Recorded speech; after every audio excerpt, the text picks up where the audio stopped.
Kita awali dengan sebuah informasi tentang thorium, benda mineral tanah jarang yang terdapat banyak di berbagai lokasi di Indonesia, khususnya daerah Bangka Belitung. Secara kemanfaatan energi, perbandingannya sebagai berikut. 1 ton thorium itu sama dengan 250 ton uranium, yang sama dengan 3.500.000.000 ton batu bara nilai energinya.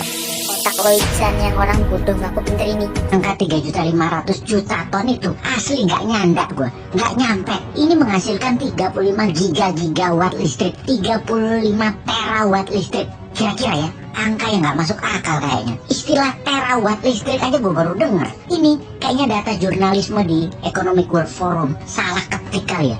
Apa yang terjadi kalau data tersebut benar? Indonesia terdata punya ribuan ton thorium. Artinya kalau energi dunia diganti thorium, dunia tidak ada lagi masalah dengan batu bara dan fosil oil yang dikuasai Timur Tengah, dikuasai Amerika, dan dikuasai Rusia. Selain lebih bersih, lebih murah, efek yang menakutkan adalah Indonesia jadi sentrum pusat energi dunia. Mimpi kali ya. Kita semua tahu Indonesia negara kaya secara sumber daya alam. Kita semua tahu aset alam Indonesia dibandingkan negara Singapura, India, Tiongkok, Jepang, Korea Selatan, Australia. Aset alam Indonesia itu ribuan kali nilainya di atas negara-negara tersebut. Ditambah lagi lokasi yang strategis untuk distribusi barang dengan menggunakan maritim line. Indonesia berada di antara negara-negara produsen besar. Indonesia merdeka lama, lebih dulu merdeka dari India, lebih dulu merdeka dari Tiongkok, lebih dulu dari Singapura, lebih dulu dari Korea Selatan. Lalu apa yang membuat Indonesia hanya menjadi negara di bawah, negara berkembang? GDP Singapura itu $60.000 per kapita. GDP Tiongkok itu $15.800 per kapita. GDP Korea Selatan itu $32.000 per kapita. Indonesia GDP-nya $4.300 per kapita. Apa yang telah dilakukan oleh ketujuh pemimpin selama ini? Sudah kita syukuri, yaitu negara masih utuh, walau yang dua terakhir agak lupa mendiamkan kegiatan yang bersifat ideologi yang kemudian out of control, yang merepotkan pemimpin terakhir yang berusaha keras untuk dapat memadamkan, namun malah memelihara oligark yang notabene malah menimbulkan disparitas keterpisahan jarak antar kelompok, yang menjadi masih saling serang kampret kadrun yang melabel keturunan Arab di ujungnya penokohan calon gubernur. Dengan cebong yang keturunan Tionghoa calon gubernurnya di sisi seberang di tahun 2017.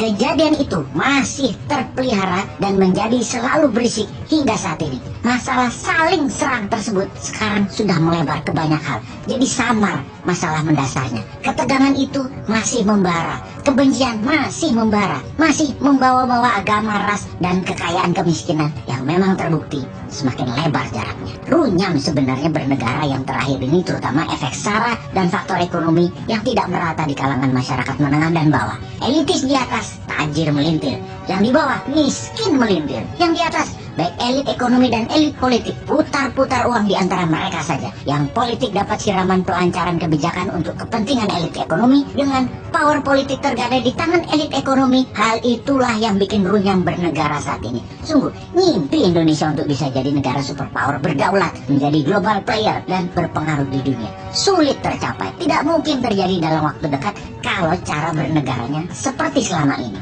Setelah reformasi, menumbangkan Orde Baru, ada 4 pemimpin yang menjabat yang belum juga menghasilkan cara membuat Indonesia menjadi negara kaya dan damai.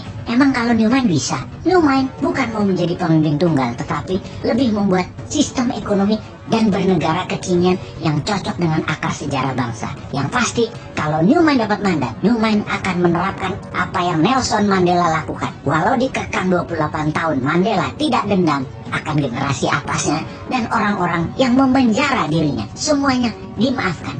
Newman akan tidak permasalahkan apa yang telah terjadi selama ini yang membuat politik gaduh dan ekonomi hanya untuk elitis. Itu masa lalu.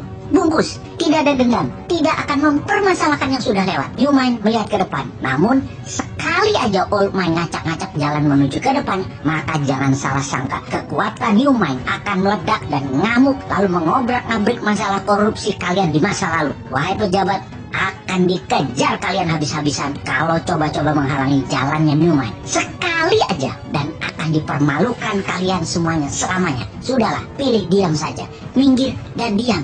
Kerjakan bisnis bersama saja, pasti didukung apapun itu. Jadi sekali lagi, sudahlah, jangan cawe-cawe ke Newman. kalau old mind mau menjabat lagi. Gaya utang itu sudah nggak cocok. Wahai para mantan, jadilah mantan yang baik ya. Diam saja, jangan komen, apalagi melakukan tindakan yang melambat-lambat Newman bekerja. Kalian kan sudah diberi kesempatan selama 22 tahun, 4 pemimpin, dan sudahlah, istirahat dengan tenang. Pencapaian kalian luar biasa, walau belum world class. It's okay, kami tidak masalah, kami acungi jempol. Next adalah Newman, kasih kesempatan 10 tahun ke depan. Setelah itu di tahun 2034, kita rembuk nasional lagi. Newman lanjut, atau balik old mind, atau naik lagi ke skala yang lebih tinggi, lebih powerful lagi. Kita bahas nanti. Intinya sekarang kan masyarakat yang di bawah, masyarakat lapar karena harga-harga naik, barang-barang langka, sudah barang langka mahal lagi, uang tidak beredar rata. Kita juga belum tahu apa yang akan terjadi di akhir tahun 2022 ini. Akankah lebih baik atau malah makin parah ekonominya, politiknya, dan sosialnya. Juga nggak tahu apa yang terjadi di akhir tahun 2023. Nama parahkah atau lebih baik? Sejauh ini yang terlihat adalah APBN keberatan subsidi dan harga-harga mahal, dan belum lihat karya nyata selain rebutan jualan untuk 2024. Sini kasih Newman, garansi peace of mind hidupmu Pak.